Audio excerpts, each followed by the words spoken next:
Merci Madame la Présidente. Je vous avoue que c'est la première fois où j'ai vraiment un problème de méthodologie pour parler d'un thème qui m'a été attribué, parce qu'effectivement, parler des technologies de l'information et de la communication et son impact sur la démocratie d'une manière générale, ça prendrait beaucoup plus de temps que les 20 minutes qui sont imparties.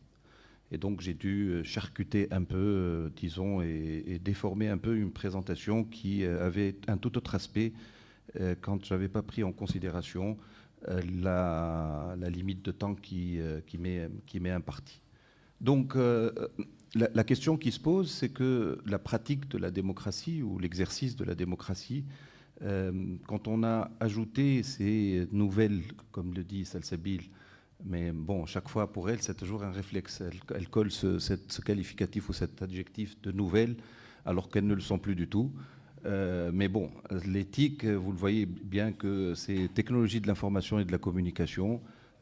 Quand on va exercer ou utiliser cet outil, quel impact ça va avoir sur la démocratie? Est-ce que ça va la rénover? Est-ce que ça va la rajeunir? Est-ce que ça va la rendre un peu plus efficace? Ou alors, est-ce que ça va la menacer? Vous verrez que le questionnement, bien sûr, est toujours de mise sur ce plan-là. Bon, moi, vous savez, chaque fois qu'on parle de démocratie, moi, c'est toujours, je reviens au citoyen de Genève avec sa citation que j'adore peut-être le plus. Peut-être, il est en concurrence avec Montesquieu sur sa citation sur la séparation des pouvoirs. Mais en tout cas, je pense que Rousseau a écrit ce qu'il fallait écrire sur la démocratie en disant que s'il y avait un peuple de Dieu, il se gouvernerait démocratiquement parce qu'un gouvernement si parfait ne convient pas aux hommes. Hein, voilà. Donc je pense que c'est quelque chose que je garde toujours en arrière-plan de toutes mes réflexions sur la démocratie.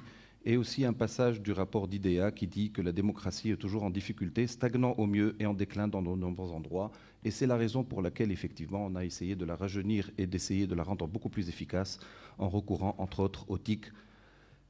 Une démocratie qui est en difficulté parce que, effectivement, c'est une pratique de gouvernement qui se renouvelle continuellement, qui se fonde sur principalement la participation effective des citoyens, entre autres à travers le suffrage universel, mais pas seulement cela, parce que c'est aussi la consultation, la participation aux décisions politiques. Et ce qu'on lit, j'ai lu ces derniers temps énormément de textes et d'écrits sur cette question-là et sur la démocratie. On retrouve de l'eau d'opposition par rapport à la démocratie. Il y a énormément de personnes qui remettent en cause cette pratique donc politique et qui rédigent, comme ça j'avais écrit, son oraison funèbre. Mais des optimistes, en tout cas, envoient le signe de renouveau, et surtout, entre autres, avec le recours à ces technologies de l'information et de la communication. Des technologies de l'information et de la communication qui sont loin d'être nouvelles, comme je l'ai dit, parce que ce sont les applications des technologies de l'information et de la communication qui se renouvellent tout le temps. Et donc on pourra qualifier par exemple l'intelligence artificielle comme étant une nouvelle technologie de l'information et de la communication, mais la catégorie de ces outils-là est loin d'être nouvelle puisqu'on utilise et on y recourt depuis maintenant plus d'un demi-siècle. Et donc c'est devenu assez ancien. Et ces technologies vont permettre de réaliser deux opérations et leur dénomination porte ça dans leur titre en tout cas. Ça permet d'un côté de traiter de l'information, de traiter des données, c'est ça donc la technologie de l'information, mais surtout ça permet aussi de communiquer. Et donc on a inventé une nouvelle manière de traiter l'information et une nouvelle manière de mettre les personnes en communication entre elles, avec bien sûr des réseaux de plus en plus ouverts indiscutablement. Ça pouvait être le titre, en tout cas, de ma contribution, pouvait s'appeler cyberdémocratie ou démocratie électronique. Ce sont ce que vous retrouverez dans des écrits officiels de structures, d'organisations, etc. On ne parle pas, bien sûr, de TIC, parce que c'est aussi quelque chose d'assez, en tout cas, dépassé. Donc on parle de cyberdémocratie et on trouve énormément d'écrits et d'opposition qui essayent de mettre en exergue le fait que, effectivement, c'est peut-être la bonne solution pour pouvoir sauver cette démocratie qui s'essouffle de plus en plus. Pourquoi on a vu dans la cyberdémocratie une solution à ce problème-là? Parce que la démocratie, met en place la démocratie électronique, met en place donc des nouveaux moyens de communication entre les individus, et ce qui va rajeunir ou en tout cas pousser ou en tout cas développer une plus grande mobilisation, qui va développer une plus grande discussion. On rêve d'avoir des personnes qui accèdent aux discussions qui étaient limitées avant l'arrivée de ces technologies, donc à des personnes bien précises dans des chambres fermées, etc. Maintenant, je me rappelle d'ailleurs ce que peuvent faire les technologies de l'information et la cyberdémocratie d'une manière générale. Je ne sais pas si vous vous rappelez ou pas, le premier gouvernement après 2011, il y avait un très jeune membre du gouvernement qui avait pris l'habitude... Hein, oui.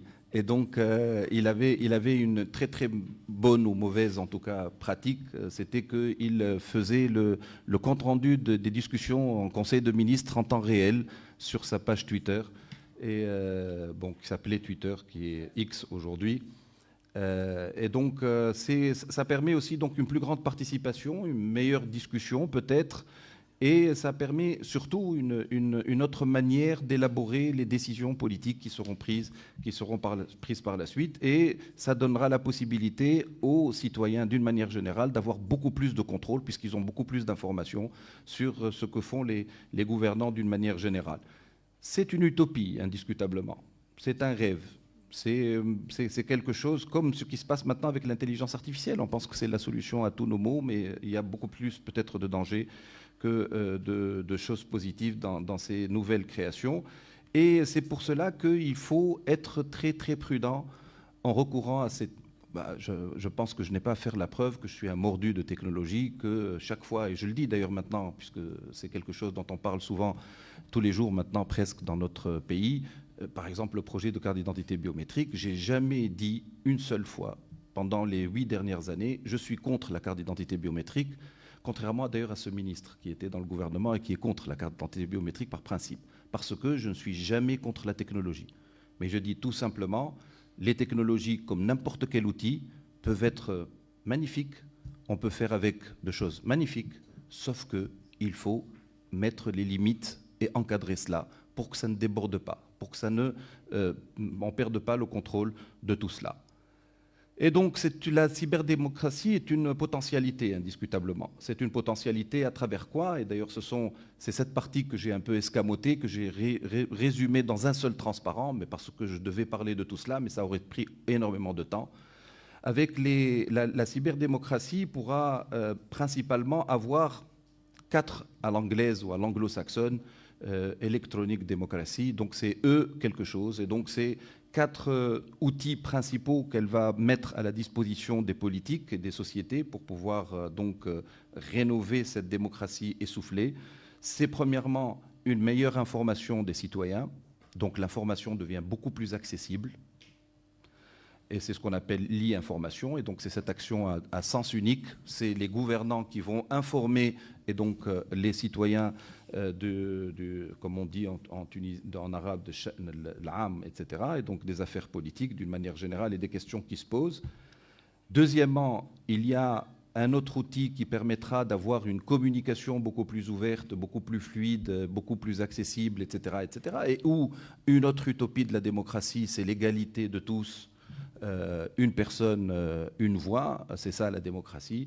Eh bien, dans la communication, la I des communications, bien sûr, il n'y a plus de barrières, n'importe qui peut dire n'importe quoi. Et c'est aussi quelque chose dont on voit les aléas, ou en tout cas les effets très négatifs, mais en tout cas c'est un aspect qui est très très important, et dans ce cas-là, la relation est interactive, donc elle n'est pas statique, ce n'est pas une information que je mets à la disposition seulement des personnes, mais c'est quelque chose que je mets en place, ou une question que je pose. Bien sûr, elle doit être précédée de l'information, mais ça va susciter par la suite donc un échange. Le troisième outil, ça va être la e-participation. Et donc, comment est-ce qu'on va pouvoir amener les gens qui en ont un peu marre de se déplacer, en tout cas oui, c'est en tout cas d'être présent physiquement, etc. Comment est-ce qu'ils vont pouvoir participer, mettre la main dans les process de prise de décision, dans les process démocratiques d'une manière générale?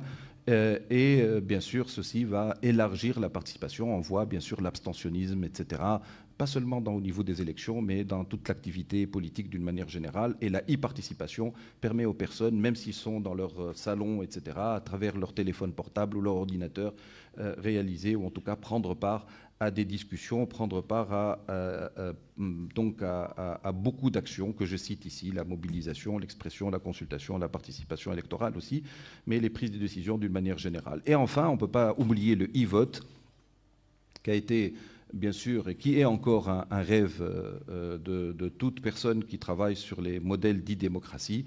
Comment est-ce qu'on va pouvoir arriver à ce qu'on consulte les gens et les gens choisissent, les citoyens et les citoyennes choisissent, en tout cas donnent leur position dans une opération électorale sans avoir à se déplacer de chez eux. C'est quelque chose qui a été réalisé effectivement dans beaucoup de pays. Bon, mais pour dire que c'est encore prématuré, l'Estonie l'a fait. Ils ont fait l'élection complètement électronique une fois.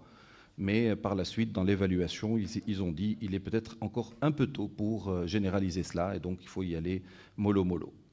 Voilà, donc c'est une potentialité extraordinaire, et il y a beaucoup d'écrits que je ne peux pas citer, mais que vous pourrez revenir voir, et donc qui datent parfois de quelque temps déjà. L'étude de l'OCDE, Promesses et limites de la démocratie électronique, est un très bon document qui a été fait en 2003 ou 2004, j'ai oublié exactement la date, mais en tout cas qui est d'actualité. Et donc on verra, j'aurai peut-être un peu à le citer à la fin de la présentation, quand je parlerai par exemple d'un de ces aspects de la démocratie électronique qui a été réalisé chez nous et qui va servir d'alibi pour la prise de décision. Je parle, vous pouvez l'avoir compris, des consultations nationales. Donc c'est une possibilité, ou en tout cas une potentialité de renouveau démocratique. Tous les écrits le disent. Donc je pense qu'il faut clôturer ce développement, parce que je pourrais parler pendant des heures et vous donner des exemples pratiques de toutes ces questions-là et des chiffres, etc. Mais je pense que c'est superflu. Alors pour moi, ce qui est important à vous exposer, c'est que, revenant à ce que j'avais dit tout à fait au début, les technologies, c'est magnifique, sauf que, comme tous les outils que les êtres humains mettent en place, si ces outils ne sont pas encadrés, ne sont pas limités, eh bien, c'est quelque chose qui sera beaucoup plus négatif, et on verra des effets qui ne sont pas très très positifs par rapport à ce que l'on veut faire. C'est pour cela que je lance l'idée, et c'est ce que je vais essayer de développer, comment est-ce que l'e-démocratie non encadrée va être un dévoiement de la démocratie, et non pas un renouveau de la démocratie, et donc un mal, beaucoup plus qu'une aubaine. J'ai mis cette image parce qu'elle m'a plu énormément. Premièrement parce qu'il y a ce fameux pouce que vous connaissez tous par réflexe aujourd'hui. On est tous conditionnés. C'est le fameux pouce de Facebook, sans faire de publicité. Et vous savez que ce pouce, suivant qu'on le met en haut ou en bas, ça change complètement la position de la personne qui l'utilise. Et on voit bien, sortant des urnes, des pouces, et donc c'est la personne qui est derrière, qu'on présume être un politique, eh bien, suivant qu'il le met en haut ou en bas, ça va complètement changer la donne et le résultat d'une consultation populaire.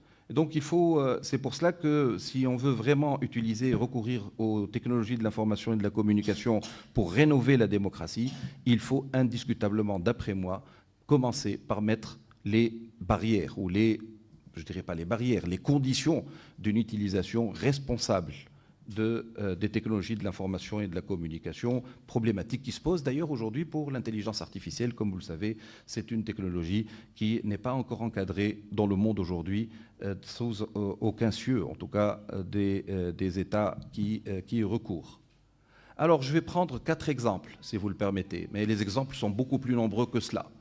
Et très rapidement, pour donner une idée seulement, comment, quand on lâche les technologies, on aboutit à des catastrophes, pas autre chose. Et donc, à des choses qui ne sont pas positives du tout. J'ai trouvé, premièrement, en tout cas, l'éthique vont permettre la manipulation du corps électoral.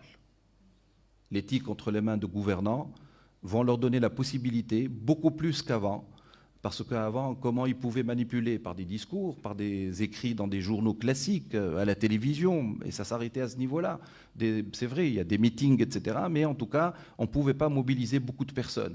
Alors que maintenant, avec l'éthique, on va arriver de manière insidieuse, sans que la personne ne s'en rende compte. C'est ça, en tout cas, la gravité de la chose. La personne ne se rend pas compte qu'il a été manipulé et qu'il change de position.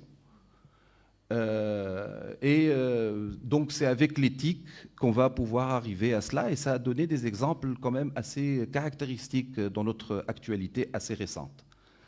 Les plateformes effectivement numériques sont considérées comme étant une aubaine, ou ont été considérées comme étant une aubaine indiscutablement, sauf que, comme le dit ce rapport-là, qui parle de désinformation sur Internet, effectivement ces dangereux instruments sont utilisés pour manipuler les élections.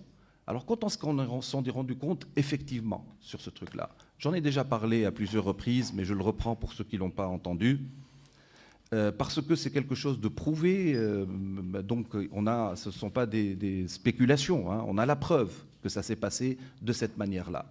Et c'est vrai qu'il est difficile de penser que c'est aussi simple de le faire, mais ça se fait effectivement. C'est le grand scandale de Cambridge Analytica. Cette affaire qui fait beaucoup encore couler d'encre.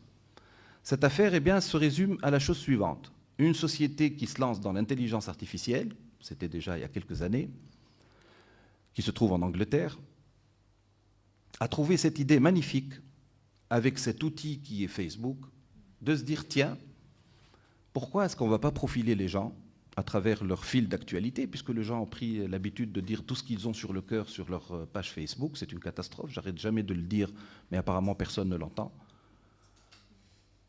Et donc on va profiler les gens. Moi je trouve que c'est même une atteinte à la souveraineté d'un État, hein. Ça va beaucoup plus que l'individu en lui-même. C'est-à-dire que nous, en utilisant avec outrance ces plateformes, et où on déballe tout ce qu'on a sur le cœur, même si on ne déballe pas, la manière de naviguer, ce que vous voyez, ce que vous ne voyez pas, etc., c'est une manière de vous profiler. Et quand on arrive à profiler une population, eh bien, c'est la souveraineté de l'État qui est remise en cause. L'étape suivante de Cambridge Analytica, ils se sont dit, tiens, puisque les gens disent tout, on va les profiler. Donc on va avoir des catégories de personnes. Et donc si moi, à la veille des élections, je me dis, je veux amener les gens à voter pour mon idée à moi, et donc disons un oui, si c'est un référendum. Ce qui m'intéresse, ce sont les personnes qui n'ont pas envie de venir voter du tout, et les personnes qui ont envie de voter non. Et donc comme je profile et que je connais, vous savez, chaque personne sur Facebook est profilée avec au moins quelque chose comme 350 critères. Et des gens disent plus de 1000 et 1200 critères, c'est-à-dire que Facebook vous connaît beaucoup plus que votre conjoint. Ne vous cassez pas la tête. Ah, j'ai oublié que mon conjoint était là. Bon, non, elle sait tout. Non, moi j'ai résolu le problème, je ne suis pas sur ce Facebook, donc c'est bon. Hein. Donc si on a profilé les gens et quand on a déterminé ce qui était sensible à une possibilité de manipulation, c'est des machines qui le font, hein, ne pensez pas que c'est un travail qui se fait manuellement. Eh bien, on va travailler ces personnes au corps. C'est-à-dire qu'on va s'occuper d'eux. Parce que quand vous vous réveillez le matin, parce que je sais qu'il y en a beaucoup qui sont mordus à ce point-là, ils commencent par ouvrir leur téléphone et ils se mettent sur Facebook pour voir les nouvelles. C'est ça. Et donc, c'est ce qu'on appelle le fil d'actualité. Mais le fil d'actualité n'est pas gratuit. C'est un algorithme de Facebook. Et donc, il vous influence directement ou indirectement en vous donnant les informations que vous êtes en train de lire.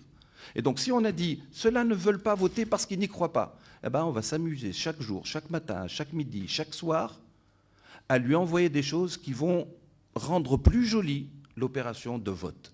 Et donc, la personne va petit à petit changer.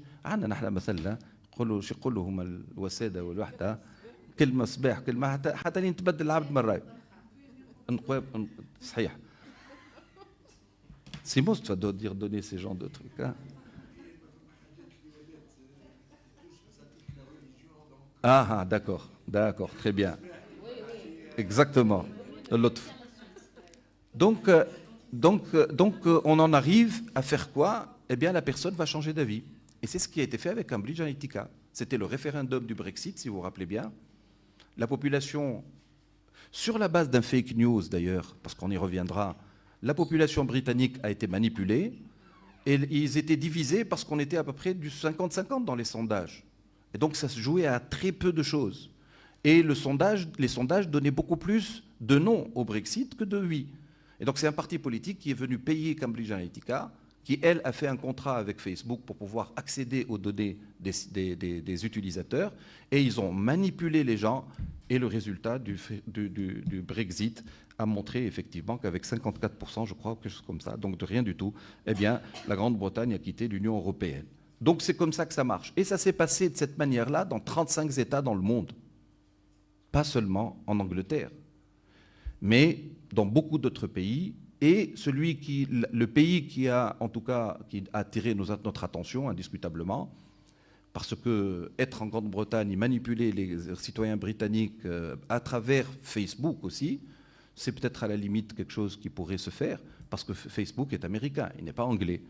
Mais par contre, c'est Trump qui a utilisé ça, en recourant à Cambridge Analytica, une société qui est dissoute depuis.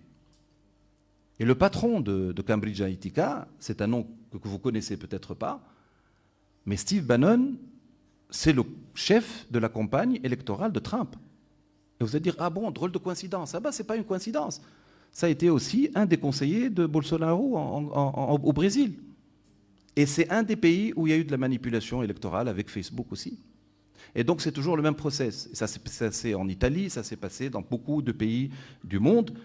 Et la preuve qu'il y a eu cette manipulation, c'est que c'est le dernier paragraphe de ce transparent. Et j'ai bien vérifié qu'il n'y avait pas d'erreur sur les valeurs, parce qu'il n'y a pas quelqu'un de très connu seulement qui se trompe avec les zéros, moi aussi, parfois, ou la plupart du temps. Et donc, Meta a dû payer la somme de 725 millions de dollars pour arrêter le processus, en tout cas le procès contre lui, sur ces manipulations qui ont été possibles à travers Cambridge Analytica. C'est énorme. Et j'ai retrouvé en Tunisie, en tout cas, quelque chose qui nous rapproche de cette situation-là. Une étude qui a été réalisée en 2021 par un groupe d'experts, par le PNUD, sur l'impact de la digitalisation et de la communication politique sur la participation politique des jeunes. J'ai trouvé un paragraphe magnifique, une citation de quelqu'un qui a été auditionné, qui a été interviewé. Et que dit ce prestataire indépendant tunisien en communication? Il dit: j'ai créé plus de 500 faux profils de filles âgées entre 20 et 30 ans 6 mois avant les élections en Tunisie. Je mets la photo d'une jolie fille et je sais que je vais avoir des milliers de demandes d'amis, des commentaires, des messages privés. Ça me permet d'influencer des hommes, généralement ceux qui ont plus de 25 ans, avant et durant la campagne électorale. C'est comme ça que ça marche. Et donc on est manipulé, indiscutablement, avec ces nouveaux moyens de communication, pour faire plaisir à Salsabil, ces nouvelles technologies de l'information et de la communication. Ça, c'est le premier dévoiement possible de la démocratie. On croit prendre ses propres décisions, on croit avoir sa propre position, mais en fin de compte, on est manipulé par des outils qu'on utilise tous les jours et tout cela se fait de manière insidieuse. Deuxième danger du recours aux technologies, c'est quand les TIC vont appeler les populations à la sédition, à la révolte. Vous le feriez sur les médias, vous serez passible de peine, puisque tous les textes, en tout cas, punissent ce genre de... Et regardez qui a été, en tout cas, qui est condamnable, en tout cas, qui a été condamné, directement ou indirectement, à cause de cela. Ben, c'est Trump, encore une fois. Trump, qui abusait de Twitter, on le sait maintenant, parce qu'il paraît que Trump dormait avec son téléphone à côté de lui, et quand il se réveillait, la première chose, c'est qu'il commençait à tweeter. Dès qu'il se réveillait, avant de sortir du lit. Et il tweetait, et sa spécialité, c'était les fake news. C'est prouvé. Et donc, il manipulait l'opinion publique à travers cela. À part le fait qu'il est arrivé à la Maison-Blanche avec Cambridge Analytica, et donc c'est un manipulateur d'opinion publique immoralement parlant et illégalement parlant, mais en tout cas, il l'a fait. Mais en plus, tout au long de son mandat, il abusait de cette communication politique à travers les fake news, et il avait des tweets qui sont entre guillemets, il a traité la presse, en tout cas, d'ennemis du peuple. Et c'est ce qui a fait que ça a eu une influence extraordinaire sur la perception des Américains, pour la presse, entre autres. Et alors, quand est-ce qu'il a utilisé le Twitter, pour un appel à la révolte et à la sédition? Eh ben, c'est après les résultats des élections où il n'a pas été reconduit. À ce moment-là, eh bien, il dénonce une fraude électorale, il attaque le Sénat qui devait prononcer les résultats définitifs, et le compte Twitter de Trump comptait 88 millions d'abonnés, ce qui est énorme, et l'assaut du Capitole auquel il avait appelé a généré 23 millions de tweets. 438 par seconde. C'est énorme. Et c'est ce qui a amené, bien sûr, cette population pro-Trump, en tout cas, vous connaissez l'histoire, à attaquer le Capitole, etc. Ce qui a fait que le compte de Trump a été suspendu par Twitter en janvier 2021. Et ce n'est qu'une année après que Musk, qui avait acheté Twitter, prit la décision de réactiver ce compte. Donc vous voyez à quoi on peut arriver avec ce recours non canalisé et non encadré des technologies. Troisièmement, les fake news. Les fake news, un fléau de la démocratie. Les fake news, il faut le dire, qui se retrouvent dans les médias classiques, indiscutablement, qui se font avoir aussi parce qu'ils n'ont pas assez vérifié les informations préalablement. Et donc c'est une diffusion volontaire d'informations inexactes. C'est un terme, en tout cas, qui a été retrouvé à partir de 2015-2018. Le problème des fake news, c'est que les fake news tombent rarement sous le coup de la loi. Rarement. À part chez nous. N'oubliez pas le décret-loi 54 et le fameux article 24. D'ailleurs, qui n'a même pas pris la peine de définir ce que c'était qu'une fausse nouvelle. Hein? Et donc, je ne sais pas comment les juges pénaux peuvent utiliser ce texte-là pour punir les gens. Donc, et bien sûr, les fake news, et c'est des questionnements assez légitimes, peuvent-elles tuer la démocratie? Bien sûr que ça peut tuer la démocratie, parce que ces plateformes numériques, sans grands efforts ni financiers ni humains, vont pouvoir développer ce fléau-là. En tout cas, moi, j'ai été 3 fois dans une discussion et dans des équipes de réflexion au sein de la francophonie, en tout cas, et ces 3 fois, le thème central, c'était les fake news. Comment on va pouvoir limiter l'effet de ces fake news pour que cela ne porte pas atteinte au processus démocratique. La troisième, parce que j'ai un papier qui me dit vous avez encore 2 minutes seulement, l'éthique peut être aussi utilisée par les gouvernants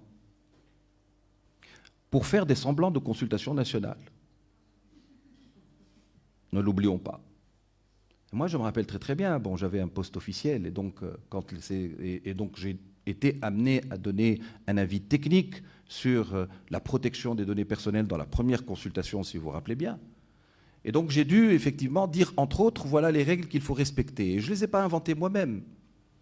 Il suffit d'aller lire ce rapport de l'OCDE, Promesses et limites de la démocratie électronique, où l'OCDE va donner les 10 conditions pour pouvoir réussir une consultation nationale numérique. Les 10 conditions, les 10 prérequis d'une consultation numérique réussie. Et moi, dans cet avis de l'instance qui est publié d'ailleurs, eh bien, j'avais dit effectivement qu'il faut quand même que, premièrement, on commence très tôt, ce qui n'a jamais été le cas en Tunisie. C'est toujours des consultations qui démarrent sur chapeau de roue, pour ne pas laisser les gens à réfléchir là-dessus. Il faut afficher la volonté sans équivoque du but de la consultation. On peut l'afficher, mais avoir une autre volonté, ça on l'a su. Il faut protéger les données personnelles, ça n'a pas toujours été le cas, mais bon, on a essayé de faire le maximum. Et surtout, à la fin de la consultation, assurer un retour d'information pour ceux qui ont été consultés. Et on sait très bien que, par exemple, jusqu'à maintenant, on ne connaît pas les résultats de la consultation sur l'éducation. Donc, ça donne des simulacres de consultation et qui vont permettre aux gouvernants de pouvoir se baser sur ça pour dire c'est la légitimation, c'est la justification des décisions que je vais prendre, qui peuvent même être des légitimations de décisions qui n'ont rien à voir avec l'issue des consultations. Hein, mais c'est le process qui rentre dans la tête des gens. Voilà, on a consulté. Et donc, personne ne remet en cause cela, même si, par la suite, n'oubliez pas le contenu on a révisé la Constitution, alors que la Constitution nationale disait qu'il ne fallait pas réviser, qu'il ne fallait pas avoir une nouvelle Constitution, mais plutôt la réviser. Et enfin, pour terminer, parce que je ne peux pas taire cela quand même aussi, TIC et surveillance électorale. C'est ce que nous a servi l'ISI ces derniers temps, pendant les dernières élections. Le vote, dans un système démocratique, est un vote secret. Personne ne peut savoir pour qui vous avez voté, premièrement, mais on peut aller beaucoup plus loin. Personne ne peut savoir si vous avez voté ou pas. Et c'est pour cela que, dans le processus électoral tunisien, par exemple, une fois qu'on a terminé le dépouillement des votes dans un bureau de vote, le registre électoral où on a la trace des personnes qui ont voté et ceux qui n'ont pas voté est mis dans l'urne, scellé, et personne ne peut plus ouvrir cette urne électorale. Même l'ISI, pour pouvoir l'ouvrir, doit avoir une injonction judiciaire. Ça, c'est pour préserver le secret de savoir si X Chaurigades a voté ou n'a pas voté. Et que fait l'ISI dernièrement, sans aucune base légale? Eh bien, elle demande à tous les membres du bureau de vote, avec un recours à une technique très très simple de technologie de l'information, donc le service USD, que vous utilisez toujours pour les services qu'on fait avec les 4 chiffres, les étoiles et les dièses, vous vous en rappelez, eh bien, elle demande aux membres du bureau de vote, chaque fois qu'il y a un votant qui est arrivé dans votre bureau et qu'il a voté, vous faites étoile 194 étoiles, le numéro de carte d'identité du votant et la date d'émission de sa carte d'identité. Ce qui fait que l'ISI, à la fin de la journée, n'avait pas seulement les statistiques de combien de personnes ont voté, mais elle avait la liste nominative de tous les votants, électronique. Des votants et donc des non-votants. C'est grave. Bien sûr que c'est grave. Bien sûr que c'est grave. C'est pas vous que vous faites, c'est les membres du bureau de vote. Donc moi, Chaurigades, je suis allé voter, eh ben, ils font étoile, 194 étoiles, numéro de carte d'identité, date d'émission de la carte d'identité. Et ils envoient ça. Et les messages, par la suite, contrôlent, est-ce que c'est vrai ou pas, etc. Et donc, le plus important, c'est qu'à 6 h de l'après-midi, l'ISI a une liste de toutes les personnes qui ont voté, et par la suite, celles qui n'ont pas voté, bien sûr, par simple déduction ou par simple opération, donc automatique. Pourquoi faire? Les membres du bureau de vote remplissent un papier à la fin de la journée sur les statistiques de vote. Combien de personnes ont voté, quel est leur sexe, etc. C'est un papier qu'on vote. J'ai été président de centre de vote et président, donc je sais très bien comment ça se passe. Qu'est-ce que cela va ajouter? Ben, ça va ajouter que cette liste-là peut se retrouver au ministère de l'Intérieur. Et si vous demandez un passeport, si vous n'avez pas voté, vous n'êtes un mauvais citoyen, on ne vous donnera pas de passeport. C'est comme ça que j'interprète les choses. Et le comble, c'est que les membres du bureau et de l'ISI sont sortis faire des déclarations avec la TAP et aussi à la radio, à la télé, pour dire ce process-là, parce que iWatch a fait un communiqué à propos de l'étoile 194 étoile dièse, pour dire le processus électoral a été avalisé par l'instance nationale de protection des données personnelles. Il y a protection des données des individus. C'est faux, c'est un mensonge, ça n'a jamais été fait. L'ISI a toujours refusé de se soumettre aux procédures obligatoires qui se trouvent dans la loi de 2004. Voilà comment on peut faire de la manipulation. Et bien sûr, alors je ne vais pas conclure, je pense que la conclusion est là, mais ça veut tout simplement dire que l'éthique, comme tous les outils qu'utilisent les êtres humains, a une double face, une belle face et une très mauvaise. Pour ne pas tomber très mauvaise. Et la très mauvaise, la seule solution pour y arriver, parce que je ne condamne pas par principe les technologies. Au contraire, c'est notre avenir et on doit y aller. Eh bien, c'est de s'amuser maintenant, entre nous, les gens qui réfléchissent, qui ont la possibilité de pouvoir mettre des règles en place, mettre des règles pour canaliser les technologies de l'information, pour que ça ne se retourne pas contre la démocratie et que ce ne soit pas un outil de dévoiement de la démocratie. Merci pour votre attention.